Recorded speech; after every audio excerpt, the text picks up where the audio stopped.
what did you make of this season, for this 2024 season for the Rapids? Because obviously the outlook going into it, I don't think was that great. I think kind of merited a little bit because of the 2023 season that this group had. But what did you make of this 2024 season for the Rapids? Obviously, the playoffs ended on a really sour note. I don't think that takes away from how excellent the season was. So, as you say, like going back, I was pretty high in it because I rated Chris Armas, and I thought the signings of like Georgi Mihailovic, Sam Vine, Zach Steffen, like those are plug and play. And I thought that there wasn't going to be much of a transition time. Like for a team that has several new key players and a new head coach, this was about as seamless a transition as you could have, given all of their experience around the league, given all of what they've done and where they are in their respective careers. So for me, I was like, I think I really like this team. They even I was higher on them than most. They outperformed even my expectations. It kind of fell apart a little bit down the stretch, and then again the playoffs. Like, what's really unfortunate is that you're just gonna look at the scoreline with the Galaxy, and I hope that context doesn't get lost over time. That like Georgi Mihailovic and Cole Bassett, two of the three best, most important players on this team, were essentially unavailable. Again, a few minutes here, right? But between that and Moise Bombito leaving mid-season, that's always tough to blow. That like, I think that this was absolutely a successful season.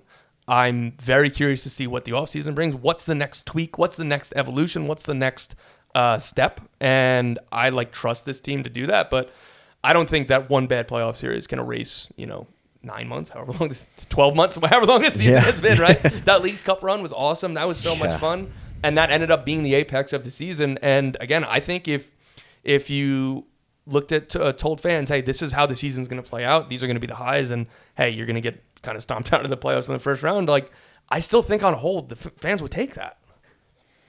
Yeah, and I'm glad you did mention the Leagues Cup, because I think that's another reason why, that's an extra 4 or 5 games compared to what some of the other teams played as well. That can take it out of you at the end of summer when it's still hot and it's still a grind. And a short space of time as well. Short space of time. What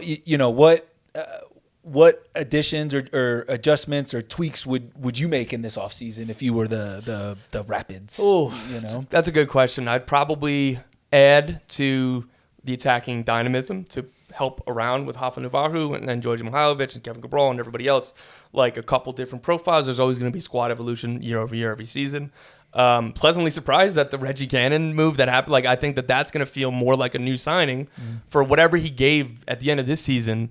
Like, he didn't have a preseason. He comes in and like even later than normal, because it wasn't even the summer transfer window. It was after that. And it's funny too, like when the news came that his contract, like when he was leaving QPR, like I remember like saying to people, well, it's too late because it didn't happen before the end of the transfer window, that like he can't be signed at MLS. So I wonder what's next for Reggie. And then like I get a piece of that note. It's like someone's like, dude, Reggie Cannon's going to the Rapids. I was like, what are you talking about? It's not possible. It's like, well, actually, they terminated his contract on the deadline day for MLS, and they just didn't announce it for 2 weeks. I was like, what?